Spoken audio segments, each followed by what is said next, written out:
తెలంగాణ ప్రజలందరికీ నమస్కారం. విషయం ఏంటంటే, ఇప్పుడు మన తెలంగాణలో ఉప ఎన్నిక, జూబ్లీస్లో ఉప ఎన్నిక జరుగుతుంది. ఈ ఉప ఎన్నిక ఏంటంటే, మన తెలంగాణ 4 కోట్ల ప్రజల ఎన్నిక ఇది.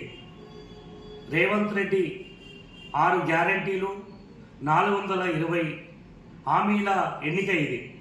ఈ ఎన్నికలలో ఈ హామీలు నెరవేర్చాలంటే జూబ్లీస్లో కాంగ్రెస్ అభ్యర్థిని చిత్తుగా ఓడించాలి. ఎందుకంటే 2 సంవత్సరాలు అవుతుంది రేవంత్ రెడ్డి గారు ముఖ్యమంత్రిగా అయ్యి. ఇప్పుడు కూడా అవే కంపు మాటలతోటి నిన్న ప్రెస్ మీట్లో, అది బహిరంగ సభలో కేటీఆర్ మున్సిపల్ మంత్రిగా ఉండి చెత్త అది ఇదని మాట్లాడుతున్నారు. చెత్త కేటీఆర్ కాదు, నువ్వు చెత్త ముఖ్యమంత్రివి. నిన్నెవరైనా తెలంగాణ ప్రజలు ముఖ్యమంత్రి అనుకోవట్లేదు. ముఖ్యమంత్రి అనే రీతిలో నువ్వు, నీ పరిపాలన లేదు, నీ వ్యవహార శైలి లేదు.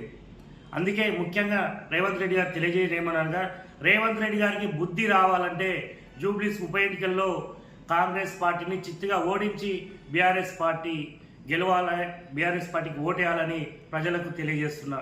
ఎందుకంటే గ్రామాలలో మేము మోసపోయి కాంగ్రెస్ పార్టీని గెలిపించుకున్నాం. హైదరాబాద్లో ఒక్కడు కూడా ఈ కాంగ్రెస్ పార్టీని నమ్మలేదు, ఓట్లు వేయలేదు.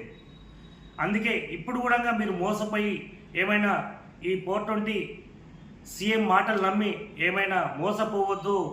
ఇవన్నీ ఇచ్చిన పథకాలన్నీ నెరవేరాలంటే రేవంత్ రెడ్డి కాంగ్రెస్ పార్టీని ఓడిస్తేనే, ఆయన ఇచ్చిన 6 గ్యారెంటీలు, 420 హామీలు మనం గల్లబట్టి అమలు చేసే అవకాశం మనకు వస్తుంది.